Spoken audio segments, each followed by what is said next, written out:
Өзүңүздөр билесиздер, убагында шайлоо бүтөрү менен Өмүрөт Токтогулович Маманов шайлоонун демократиялык принциптердин негизинде өтүшүн белгилеп, Сооронбай Шариповичти куттуктап, анан кийин ошол убакта саясий чыңалуу болуп турганда өзүңүздөр билесиздер, эми шайлоо катуу болду да, эми Өмүрөт Токтогулович оппозициядан барса дагы 34%, 600 миңден ашык добуш алды.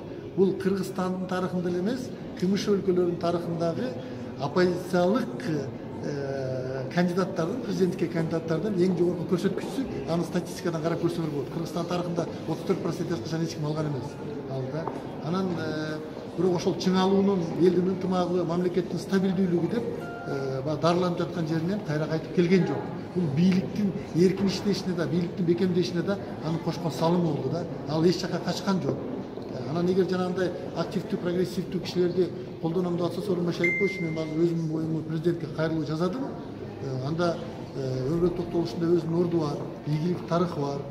Саясатта Республика партиясын, Республика Ата Журт партиясын, жеке ишкер катарындагы, мамлекеттик кызматта дагы өзүңүздөр билесиздер, 2010 жылы 9 ай премьер болуп турганда канча деген чечкиндүү реформалар жасалды эле. Эми аны айтпайын да. Мен кайрылуунун себеби ошо болду да. Анда Онадырдагы иш эми өзүңүздөр билесиздер.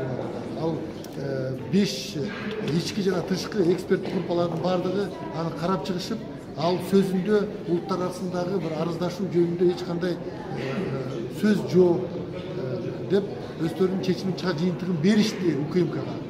Анын сыртында 1,5 сааттык аны сүйлөгөн сөзү, видеосу YouTube'да да илинип турат, жарандардын баары көргөн. Эми азыр эч кимге жашырын эмес, ар бир жараныбыз эле Онадырдагы кылмыш ишинин саясатташып кеткенин баардыгы эле түшүнүшөт, аны баардыгы эле түшүнүшөт да.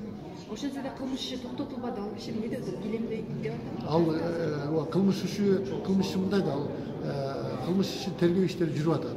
Өткөн жолу басма сөз маалымат каражаттарда көпчүлүгү мындай туура эмес түшүнүп бурмаланып калды да.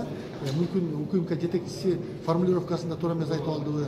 Ал айтканы мындай болду да, азырынча токтоп турат, тергөө иштери жүрүп атат. Себеби дегенде биз 1-2 суроо жибердик эле, сурамжыл болчу. Запрос жибердик эле, ошол келе элек деп. Анан мен айтпадым, силер бизге айткыла, эмне запростор экен, биз анда жардам берели депчи. Анан ал токтотулду деп турбайбы, сиздер бердиңиздер, ошо менен токтотулуп калганы туура, бирок тергөө иштери жүрүп атат. Өмүрөт Токтогулович азыр өзүнүн туруктуу иштеп атканы Россияда, Москвада. Бирок эми ал жеке ишкерлик менен алек болгон боюнча өзүнүн айткан инвестиция тартуу боюнча, экономика боюнча, жаңы технология алып келүү боюнча, анан кайрымдуулукта өзгөчө билим берүүгө кайрымдуулук фондулар аркылуу жардам боюнча идеялар аябай көп. Ачык эле айтайын, мен жакын деле ал киши менен көрүшкөм, Москвага өзүбүздүн иш сапары менен барган. Бирок ал үчүн эми билесиздер, эл аралык институттар менен, финанс институттар менен, донорлор менен иштеш үчүн баягы саясий иштер болбош керек. Бирок байланыштар көп экен, колунан келген жардамды кылып атат. Эми ал жардамдын баарын мен азыр айтпай эле коеюн. Эми эгер Сооронбай Шарипович баягы адилеттүүлүктү, айкөлдүктү, калыстыкты көрсөтүп, УКМКда калыш жабылса, ал өзү жакын арада келет деген биз үмүттөбүз. Келсе анан мындай кеңири пресс-конференция берет, анан ушул убакка чейин эмне кылганын жана кандай жардам кыла турганын өзү айтып берет го деп, мен айтканым туура эмес болуп калды.